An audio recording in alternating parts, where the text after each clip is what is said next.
실물 경제 지표로 꼽히는 부동산 시장. 특히 소비자 심리를 직접적으로 가늠할 수 있는 주택 시장에 올해 들어 변화가 감지되고 있습니다.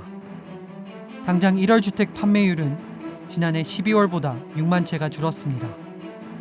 지난해 같은 기간과 비교해 무려 8.5%가 떨어졌고, 이는 2015년 이후 3년 3개월 만에 최저치를 기록했습니다. 이 같은 흐름에 고공행진을 기록하던 주택 가격도 주춤하고 있습니다. 이른바 팔려는 사람, 셀러스 마켓과 사려는 사람, 바이어스 마켓 사이에서 서로 힘겨루기가 벌어지는 모습입니다.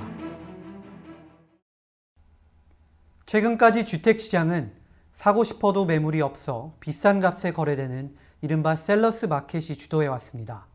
하지만 지금은 매물이 조금씩 늘어나고 있습니다. 집을 구매하려는 사람들은 가격이 더 떨어지기를 기다리고 있고, 팔려는 사람은 버티기에 들어갔습니다.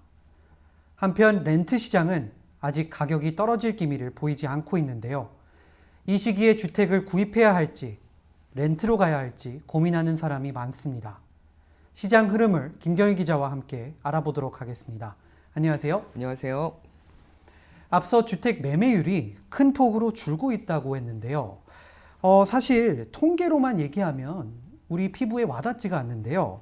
현재 주택시장 경기는 어느 정도라고 보십니까? 네, 조금씩 부진한 이 주택시장 경기를 확인하는 단계다, 이렇게 볼 수가 있겠습니다. 네. 일단 전국 통계를 한번 살펴봐야 될 텐데요. 전미부동산중개인협회는 지난달 기존 주택 판매량이 연간 환산 기준으로 494만 채가 판매됐다고 밝혔습니다. 네. 이는 전문가들의 예상치 500만 달러를 밑도는 수준인데요. 3개월 연속 감소세를 이어가다 지난 2015년 11월 이후 3년 3개월 만에 최저치를 보인 것입니다. 주택 매매가 줄어든 가장 핵심적인 이유, 바로 가격이 올랐기 때문이죠. 네, 그렇습니다. 경기 불황을 끄는 2010년대 들어 주택 가격이 계속 올라가지 않았습니까? 네. 사실 유례없는 최저 금리 시대에 지금 사지 않으면 안 된다는 이 심리가 또 작용을 했고요. 그러다 보니 렌트 거주자들은 이제 주택 구입자들이 된 것이죠. 이제 금리도 올랐고 서서히 그 피로감이 나타나고 있다, 이렇게 볼 수가 있겠는데요. 한편으로는 아직까지는 지금의 주택 가격은 구입 능력이나 평균 가격 등을 따져봤을 때 네. 높은 수준을 유지하고 있는 것은 맞습니다. 이제부터 어떻게 변하는가, 이를 가늠해 봐야 하는 이 시기라고 볼 수가 있겠습니다. 일단 미국 내 주택 시장 가격을 한번 살펴보죠. 캘리포니아주는 주택 가격이 내려가는 추세이고, LA 카운티를 포함해서 남가주 지역 또한 주택 가격도 하락세를 보이고 있습니다. 그런데 전국적으로 보면 아직도 주택 판매 가격은 오르고 있지 않습니까? 네, 그렇습니다. 미 전국의 지난달 중간 주택 평균 가격은 지난해보다 2.5%가 오른 24만 7,500달러로 나타났습니다. 네. 무려 83개월째 상승세를 보이고 있습니다. 그렇죠. 미 전국 평균 주택 가격이 지금 24만 7,500달러입니다. LA나 대도시에 사는 사람이라면 충분히 저도 부럽습니다. 그만큼 이 가격은 한인들의 입장에서는 크게 피부치에 와닿지는 않을 수도 있을 것 같은데요. LA 카운티 같은 경우는 이제 평균 주택 가격이 50에서 60만 달러입니까? 정말 차이가 엄청난데요. 그렇죠. 전국 평균 20만 대와 LA 카운티 60만 대와는 정말 가격 차이가 많이 나는데요. 그렇죠. 또 한편으로는 그만큼 대도시가 밀집해 있는 이 서부나 동부 지역의 이 가격이 많이 올랐다고 볼 수가 있겠습니다. 이를 지난 10여 년 동안 주택 가격 변화를 한번 알아보겠는데요. 캘리포니아주의 경우 지난 2007년 5월입니다. 네. 캘리포니아주 주택 평균 가격은 59만 4,530달러였습니다. 이후 불과 2년도 되지 않아서 주택 평균 가격은 무려 59%가 떨어졌습니다. 그렇죠. 금융 위기죠. 네네. 당시 2008년을 기억해 보면 이제 서프라임 몰기지 사태 이후 이제 주택 가격이 거의 매일 하락했는데요. 정말 이제 그 당시에 폴세일, 이제 집을 내놓은 그 사인판이 엄청나게 많이 있었는데요. 그렇죠. 사실 집을 가진 사람들에게는 정말 악몽이었습니다. 그렇죠. 당시 59만 4천 달러의 주택 평균 가격이 정말 2년도 되지 않아서 24만 3,230달러로 폭락을 했으니까요. 그렇죠. 사실 이때가 주택 가격이 바닥이라고 생각한 사람이 별로 없었습니다. 왜냐하면 더 떨어질 수도 있다는 희망이 보였거든요. 네, 그렇습니다. 2009년 폭락한 주택 가격은 그 L자, 그러니까 폭락 이후 한 2011년까지는 이렇게 거의 뭐 오르락 그렇게 크게 변동이 없었거든요. 거의 L자 수준으로 계속 네. 유지를 하고 있었는데 2011년 하반기부터 주택 가격이 조금씩 고개를 들기 시작했습니다. 이유는 바로 그 당시 제로금리의 달러를 마구 찍어대는 시기였죠. 네, 그렇습니다. 통화 정책을 결정하는 연방준비제도가 양적 완화를 내걸고 제로 금리 시대를 만들었습니다. 네. 뭐 은행은 무이자로 정부로부터 돈을 빌려와서 주택 모기지 뭐 그 융자금 그 3%에서 4%의 수익을 내며 성장을 했고요. 네. 주택 가격이 일단 폭락한 상황에서 모기지 이자율이 뭐 3%대로 내려가다 보니 뭐 세금 보고만 잘 이루어졌다면 그리고 소득이 지금보다 낮아도 다운페이를 뭐 어느 정도 할 수 있는 수준만 되면 주택을 구입할 수 있는 사람들이 그 계속 늘어나던 이런 시기였습니다. 그리고 이제는 2019년이죠. 다시 주택 가격은 거의 서프라임 몰기지 사태 이전으로 높아지지 않았습니까? 그리고 그 오름세가 최근 들어서 이제 멈추고 조금씩 떨어지는 모습도 보이고 있지 않습니까? 네, 그렇습니다. 캘리포니아주 지난달 주택 평균 가격은 52만 7천 달러입니다. 네. 한 달 전인 지난해 12월 54만 9천 달러와 비교를 하면은 한 4%가 떨어진 것으로 나타나고 있습니다. LA 카운티 주택 평균 가격은 어떻습니까? LA 카운티 주택 그 중간 가격은 지난해 12월 58만 5천 달러입니다. 지난해 중 가장 높았던 시기인 8월 61만 5천 달러보다 약 4.8%가 떨어졌습니다. 네. 이는 남가주 지역의 각 카운티와도 그 비슷한 추세를 보이고 있는데요. 지역에 따라 차이는 있지만 남가주 지역의 그 주택 평균 가격은 약 5%가 떨어진 것으로 각 조사 기관들이 발표를 하고 있습니다. 주택 가격이 떨어진다면 현재 부동산 시장 흐름에도 크게 뭐 임팩트가 있습니까? 네, 현재 부동산 시장은 판매자 중심에서 이 구매자 중심으로 무게추가 기울고 있는 이런 양상을 보이고 있습니다. 네. 지금까지는 뭐 흔히 복수 오퍼 아니면 멀티플 오퍼라고도 하는데 집 한 채가 매물로 나오면 뭐 적게는 5명 아니면은 많게는 막 20명이 집 한 채를 사기 위해서 많은 경쟁을 했었거든요. 집을 내놓은 사람 입장에서는 여러 구매자들이 내 집을 사겠다고 나서니까 여러 조건을 붙을 수가 있죠.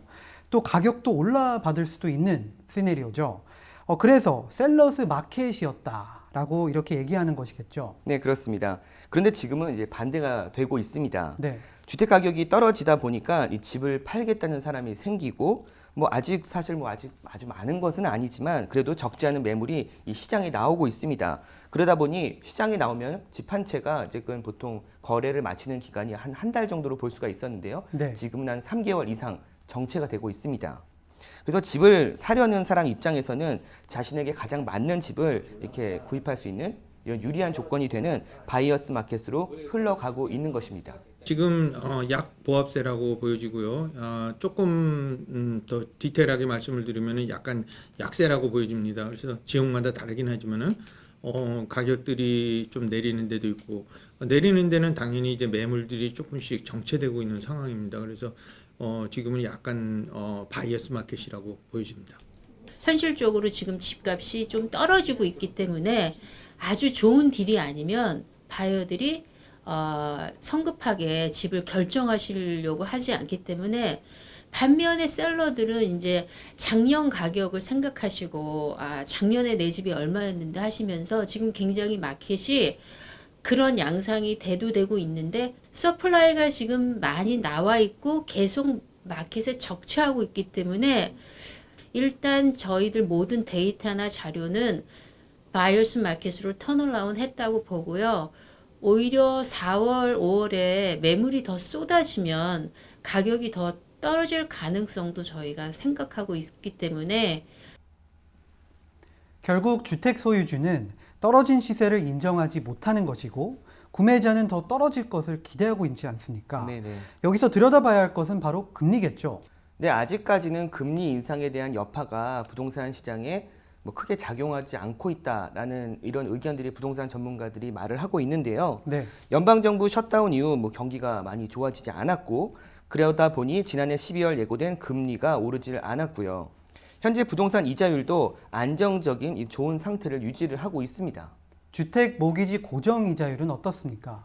네, 현재 30년 고정 이자율은 4%대를 유지하고 있는데요. 네. 오늘 4.25%입니다. 15년 고정의 경우 3.25%로 사실상 이자율은 안정적인 상태입니다. 현재 셀러스 마켓에서 바이어스 마켓으로 바뀌는 시점에서 그 속도가 빠르지는 않다.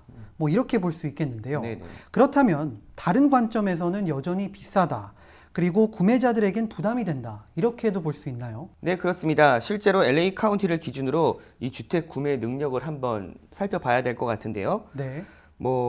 한번 계산을 해보자면은 연소득 5만 달러 정도의 소득자로 한번 계산을 해보겠습니다. 네. 연소득 5만 달러의 경우 최대 융자 금액은 20만 달러를 넘지 못합니다. 지금 평균 LA 카운티 집 가격이 60만 달러 선인데 네. 융자를 받을 수 있는 금액으로는 내 집 마련이 참 어렵겠는데요.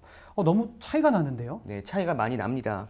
현재 LA 카운티 평균 주택 가격은 60만 달러로 최소 10만 달러 이상의 연 소득자여야 네. 주택 구입이 가능합니다.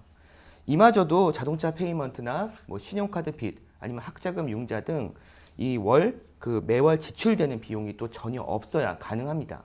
아니 자동차를 리스하는 사람도 많고 요즘 사회에 나온 30대들도 대부분 학자금 융자가 있는데 그렇죠. 전혀 빚이 없어야 한다고 하니 참 어려운 조건인데요. 그리고 10만 달러를 버는 사람이 과연 LA에 얼마나 많을까요? 그리고 사실 연소득 5만 달러도 굉장히 어렵거든요. 네네. 그러다 보니 판매가 쉽게 이루어지지 않는 부분도 있습니다. 네. 좀 더 숫자로 들여다 보겠는데요. LA 카운티 60만 달러대 주택을 구입하기 위해 20% 다운페이를 할 경우 융자 금액은 48만 달러가 됩니다. 네. 48만 달러 주택 모기지 융자금을 현재 이자율 4.25%로 계산을 해보면 월 페이먼트는 2,361달러가 됩니다. 정말로 월 페이먼 2,361달러입니까? 이게 다는 아닌데요. 네. 이건 원금과 이자만 계산한 수치고요. 이 정도 가격의 주택은 또 있죠. 재산세가 월 600달러 정도입니다. 그쵸. 집 보험료 100에서 110달러 정도가 또 있고요. 네. 그래서 이를 합치면은 한 3,161달러 정도가 매월 지출되는 것입니다. 네. 네, 또 있습니다. 도심 지역에는 이 콘도나 타운하우스가 대부분이죠. 네. 그렇다 보니 신축 건물에도 이 대부분 이 비용이 들어가는데 바로 HOA, 즉 관리비가 추가되지 않습니까? 그렇죠. 이 금액이 최소 250달러에서 300달러 정도 선이거든요. 월 300달러 선 HOA를 계산해 보면 최소 월 3,500달러가 주택 유지비로 지출되는 것입니다. 여기에 또 있습니다. 융자 조건 외인데 네. 전기세라든지 수도세 등 이 유틸리티 비용도 결국 개인이 부담해야 되는 몫입니다. 집을 구입하려 그러면은 렌트하는 거에 비해서는 상당히 여러 가지 많은 비용이 발생하게 됩니다. 예를 들면은 이제 페이먼 이외에도 재산세 또 예를 들면 콘도나 타운하우스 경우는 HOA 같은 경우 또 집은 이제 또 여러 가지 잔디라든지 또 수영장이 있는 집도 있고 하면은 여러 가지 부대 비용이 또 되고요. 또 집을 구입하시게 되면은 생활 수준이 또 거기에 맞게끔 올라가게 됩니다. 요거는 이제 눈에 보이지 않는 이제 어떤 코스트인데요. 이거 많은 분들이 요거를 미스를 하고 계세요. 그래서 요거를 조금 감안을 하시고 집을 사시게 되면은 렌트에 살 집에 있어서는 생활비가 상당히 많이 들어가게 됩니다. 유틸리티도 그렇고 또 여러 가지 생활 환경 같은 것이 변했기 때문에 거기에 따른 여러 가지 코스트가 들어가게 되죠. 예. 주택 구입자들의 가장 큰 어려움 중에 하나는 내가 생각하지 못했던 비용과의 만남입니다. 그럴 때 대부분은 좀 저축한 자금이 있다면 버티시겠지만 그렇지 못한 경우는 많은 분들이 넘어지십니다. 그래서 숏셀이나 포클로저가 일어날 수도 있고요. 그래서 항상 저는 주택을 구입하시려는 분들께 물어보는 게 파이낸스 플랜이 어떻게 되는지가 가장 중요하다고 말씀드립니다. 그래서 내가 그 집을 구입하는 돈이 캐시인지 아니면 융자를 받는지, 융자를 받으면 그 어마운트가 자기 월급이나 인컴에서 어느 정도를 차지하는지를 물어보고 제가 추천을 해드립니다. 집을 구입하는 거는 짧게는 5년, 10년에서 길게는 30년이라는 긴 마라톤과 같은 코스이기 때문에 한 달, 두 달 하고 끝나는 게 아닙니다. 리스는 1년마다 리뉴를 할 수 있지만 이거는 정말 내가 팔기 전에는 30년이란 긴 여정을 가야 되고 하는 거기 때문에 여러분이 수입이 충분히 거기에 감당할 능력이 없다면은 권해드리지 않습니다. 사실 이번 주 주제는 평범한 직장인 그리고 우리 한인들이라고 볼 수 있는데요. 과연 이들이 지금의 부동산 시장에서 집을 구입하는 게 나은지 렌트를 유지하는 게 나은지를 알아보기 위한 것인데요. 어떻습니까? 사실 집을 사느냐 아니면 렌트를 구하느냐 뭐 여러 가지 기준이 있겠죠. 뭐 자녀가 있다면은 뭐 교육이라든지 아니면은 직장의 경우 오래 그곳에서 있지 않을 거라면 또 렌트를 에서 생활을 하다가 뭐 이사를 갈 수 있거나 여러 가지 뭐 개인마다의 기준이 있기 때문에 네. 뭐 하나로 사냐 마냐라고 획일화시킬 수는 없겠는데 그래도 한번 얘기를 해보자면요. 주택 구입이 렌트보다 나은 점, 결국 내 재산을 축적할 수 있다는 장점이 있습니다. 그런데 60만 달러 주택을 30년 모기지로 구입을 했다라고 예를 든다면은 10년간 내가 이 집에서 모기지를 냈다면 내 재산이 20만 달러가 쌓였겠지라고 생각을 하는데 그렇지가 않습니다. 먼저 이 주택 모기지를 낼 때는 은행에 이자를 먼저 갚거든요. 그래서 비율상 은행의 이자를 먼저 갚기 시작하고 내 원금은 더 조금씩 갚습니다. 네. 그러다 보니 한 15년 정도가 지나야지 이제 이게 비슷해지면서 결론은 이제는 거의 이자는 없죠. 그 상태에서 내 원금이 갚아지는 것이기 때문에 네. 장기간 주택을 갖고 있어야지 내가 재산을 더 축적할 수 있다. 이렇게 볼 수가 있겠습니다.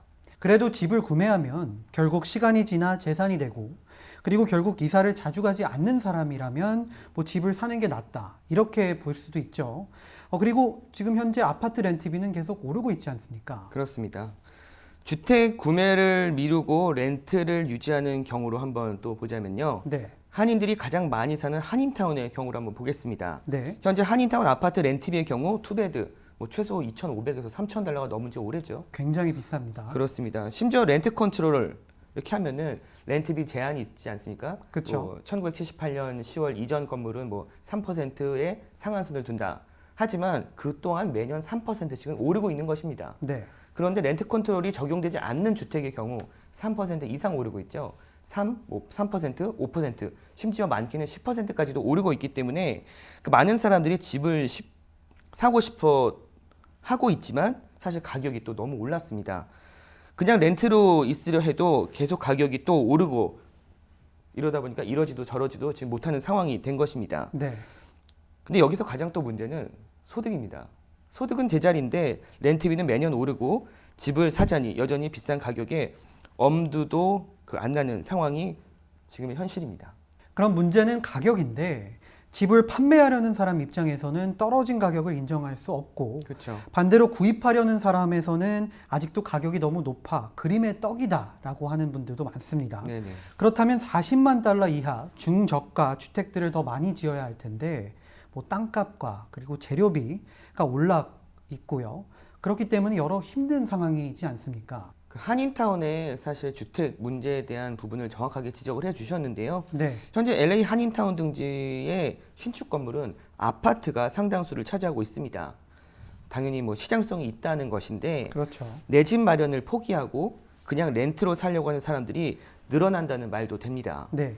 실제로 투베드 렌트가 3,000달러에 달한다 해도 당장 60만 달러대의 주택을 구입하기 위한 20% 정도의 다운페이가 없고요. 네. 있는 경우라 해도 사실 사는 것보다 렌트로 사는 게 더 싸기 때문에 계속 수요는 늘어날 것이다라는 분석이 지배적입니다. 그렇다면 연소득 5만에서 6만 달러를 버는 사람이 집을 구매하기란 굉장히 어렵겠네요. 그렇죠. 단적으로 부동산 전문가들은 그 편차는 있겠지만 한인 직장인들의 소득을 한 5만에서 6만 달러 선으로 이렇게 봐서 감안을 했을 경우에 네. 대략 월 주택 모기지가 한 2,500달러 정도 선이 적당하다라고 말을 하고 있습니다. 그래야 주택 매매가 또 늘어날 수가 있다는 것이죠. 네. 또 이 정도가 돼야 차압되지 않고 이 유지를 할 수 있는 정도가 될 수 있다고 지금 설명을 하고 있습니다. 아직까지도 금액이 3,500대 이상은 어떻게 따지면 그 1,000달러의 갭을 지금 현재 사람들이 집을 구매하자니 살려는 여력이 안 되고 그리고 이 집을 무리해서 사자니 차압될 위기에 놓였다 이렇게 볼 수가 있는 거죠. 굳이 한인타운이 아닌 그렇다면 2,500달러 정도의 모기지를 낼 수 있는 곳으로 시야를 넓힌다면 어떻습니까? 4, 5년 전에도 아파트 렌트비가 오르기 시작할 때요. 내 집을 사겠다는 사람들이 차로 4, 50분 거리 지역으로 이사 간 한인들도 굉장히 많지 않습니까? 그렇죠. 한때 러쉬가 이루어졌었죠. 이제 네. 뭐 기억합니다. 우리 가까운 뭐 부에나파크라든지 여러 지역으로 발렌시아도 그렇죠. 있죠. 많이 이제 갔는데 그런데 당시 차로 40분 거리가 이제는 뭐 1시간에서 맞습니다. 1시간 반을 훌쩍 넘기고 있습니다. 또 여기에 지금 교통체증 거의 하루가 다르게 정말 더 심해지고 있거든요. 뭐 여기에 그다음에 또 휘발유 가격, 가스비 무시할 수가 없죠. LA 남가주가 미 전국에서 그 가장 교통 정체가 심한 곳으로 지금 돼 있지 않습니까? 네. 하루에 길에다 버리는 시간 뭐 가장 많은 곳이라는 이 통계도 나와 있는데요. 그래서 다시 집을 팔고 LA로 다시 와서 아파트로 렌트로 이사 오는 사람들도 늘어나는 추세입니다. 50만 가령 5번이나 10번을 낀 그런 근처의 인근의 하우스들은 상당히 오히려 출퇴근 시간을 고려하셔야 되는 문제가 발생합니다. 그 메인 프리웨이 근처에 살고 있는 집들은 대부분이 다운타운이나 LA 중심으로 출퇴근을 고려하는 집들이기 때문에 교통량이 엄청나게 증가했기 때문에요. 실질적으로 과거에 내가 아니면 기존에 느꼈던 그런 트래픽 시간보다 훨씬 더 많은 시간을 투자하셔야 되는데 그런 부분 등도 여러분이 그러니까 시간과 거기에 들어가는 비용도 고려하셔야 될 비용이라고 생각하고요. 40만 불대 투베드룸 콘도를 구하시려면은 정말 LA에서 1시간 이상 거리에 가셔야나 있지 LA 근방에는 참 찾기가 어려운 그러니까 그런 분들은 집을 파시고 그냥 한인타운에서 다시 렌트를 하시는 분들이 꽤 많아요. 너무 트래픽이 많이 걸리니까 이제 보통 1시간 이상 걸리니까 그런 분들이 많이 있고 소득에 비해 너무 빠르게 오르고 있는 아파트 렌트비, 그리고 여기에 주택을 구매하고 싶어도 너무 올라버린 주택 가격. 일반 타운의 직장들에게는 참 어려운 현실입니다. 네, 그렇습니다. 지금의 융자 조건 아직도 계속 까다롭습니다. 그리고 2차 융자, 그러니까 에퀴티, 그러니까 주택 가격이 올라서 여기서 발생하는 이 금액에 대한 그 2차 융자인데 네. 이 2차 융자 조건도 상당히 까다롭습니다. 그렇기 때문에 옛날 과거와 같은 그런 베이스가 무너지지 않는다는 거죠. 그렇죠. 그래서 바닥이 튼튼하기 때문에 주택 가격 폭락은 없을 것이다. 그러니까 뭐 사실 경제적이나 자연적인 대재앙이 발생하지 않는 이상 주택 가격이 폭락하지 않을 것이라는 게 그 부동산 전문가들의 의견이고요. 또 2차 융자를 받은 사람의 경우 이미 집이 있죠. 집이 있는 상태에서 경제적으로 어느 정도 여유가 있는 사람일 가능성이 높은데요. 이런 사람들이 과거에는 이 에퀴티 2차 융자를 해서 비즈니스를 오픈을 하거나 아니면 창업을 했습니다. 그런데 이제 그 집값이 계속 오르다 보니 그것도 빨리 오르다 보니 이 2차 융자를 빼서 다시 지분을 투자하는 이런 시장이 계속 반복이 됐거든요. 네. 그러다 보니 집이 한 채 있는 사람은 두 채, 세 채를 가질 수 있게 되지만 지금 현재 집이 없는 사람은 집을 살 수가 없는 이렇게 투자자들의 좀 양상이 많이 이끌다 보니 시장은 좀 빨리 가격이 오르기도 했고요. 그거에 대해서 사실 주택을 구매하려는 사람들은 좀 생각보다 너무 빨리 오르는 가격에 이제 그 집을 살 수가 없는 이런 상황이 돼버린 것입니다. 그렇다면 김경일 기자가 우리 평범한 한인 직장인들 중 한 명이라고 생각하면 지금 시점에서 내 집을 마련을 하시겠습니까? 아니면 렌트를 하시겠습니까? 제가 지금 한인타운에서 직장을 다니고 있는데 한인타운에서 집을 살 수 있다면 사겠죠. 근데 지금 한인타운에 사실 뭐 기자라는 일을 하다 보니 그 집값의 변화를 과거부터 계속 알고 있었기 때문에 과거의 집값이 얼마인지를 대략 아는데 지금 너무 올라가지고 이제 사실 지금 좀 배가 아파서 못 사겠습니다. 저는 개인적으로 지금은. 근데 지금 가격이 좀 떨어질 거를 기대한다라고는 하지만 또 그렇진 않기 때문에 제가 살아야 되고 아니면 여러 가지를 고려해서 집을 산다면은 사겠지만 사실 너무 많이 올라 있다는 점도 좀 있어서 저는 지금은 사는 것보다는 렌트가 저한테는 좀 더 낫다고 생각합니다. 스티브 씨는 어떻게 생각하시나요? 저도 굉장히 어려운 질문인데요. 네. 뭐 앞으로 뭐 내려갈 수도 있고 뭐 주택 가격이 뭐 올라갈 수도 있는데 저는 만약에 다운페이 캐시가 있다면 지금 사고 싶습니다. 왜냐하면 언젠가는 제 뭐 철학은 그런데요. 언젠가는 집 가격이 오르기 뭐 마련이다라고 생각하고요. 또 LA에 또 10년 뒤에 올림픽이 또 오기 때문에 그렇죠. 그걸 기대하고 롱텀으로 봤을 때 주택을 구입할 수 있는 캐시가 있다면 저는 구입할 것 같습니다. 네네. 그리고 일단 주택 시장에 분명 저도 변화가 보입니다. 하지만 선뜻 구매냐 그리고 렌트냐 답을 내리기는 쉽지 않은 것 같습니다. 김경일 기자 수고하셨습니다. 흔히 부동산 전문가들이 주택 시장의 선행 지표로 보는 것이 바로 자동차 시장입니다. 불황이 시작된 2008년 당시 미국의 자동차 판매는 15년 만에 최저치를 기록했고 그로부터 10년이 지난 지난해 미국의 자동차 판매량은 사상 최고치를 기록했습니다.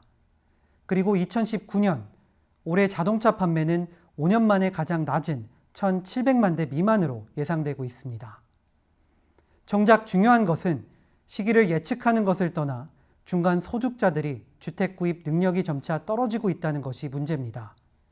뱅크레이트의 조사 결과 현재 연소득 5만 달러 가정의 75%, 그리고 연소득 10만 달러 미만 가정의 67%가 비상금이 1,000달러도 없다고 답했고 이 비율이 점차 늘어나고 있다는 것은 시사하는 바가 큽니다.